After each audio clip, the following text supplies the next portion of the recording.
का निर्माण करवाया था। उस समय बड़े राज्य राजगढ़ और अलवर के पास थे, और इन बड़े राजाओं की सीमाओं की निगरानी ऐसे छोटे-छोटे किले ही किया करते थे।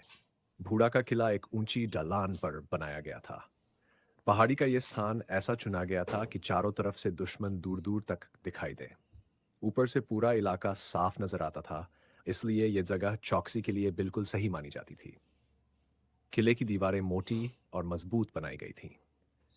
इसमें बड़े-बड़े पत्थर, चूना गारा और पुराने समय की देशी घोड़े गाड़े वाली तकनीक का इस्तेमाल हुआ था, जिससे दीवारें कई सालों तक टिक सकें।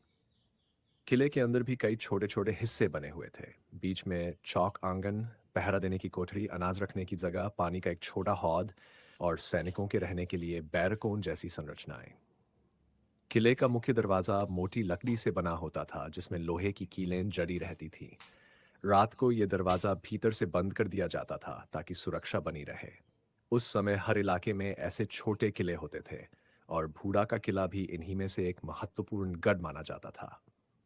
ये किला गांव वालों की सुरक्षा, युद्ध के समय छुपा अनाज व पशुओं की देखरेख, जागीरदारों के रहने बैठने और स्थानीय सरदारों की चौकी, इन सब कामों के लिए काम में लिया जाता था।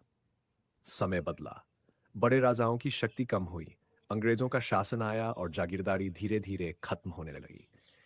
इन परिवर्तनों के साथ छोटे किले बेकार होने लगे और गांवों से लोग शहरों की ओर बढ़ गए। किले की देखभाल रुक गई, और फिर किले की छतें टूटने लगीं, दीवारें जगह जगह गिर गई, अंदर बबूल और झाड़ियां उग आईं, और किला धीरे धीरे वीरान हो गया। आज बूढ़ा का किला खंडहर रूप में खड़ा है, लेकिन उसकी दीवारों में आज भी पुराना वैभव और उस समय की शान की झलक दिखाई देती है। गांव वालों में आज भी इस किले से जुड़ी दिलचस्प बातें सुनने को मिलती हैं।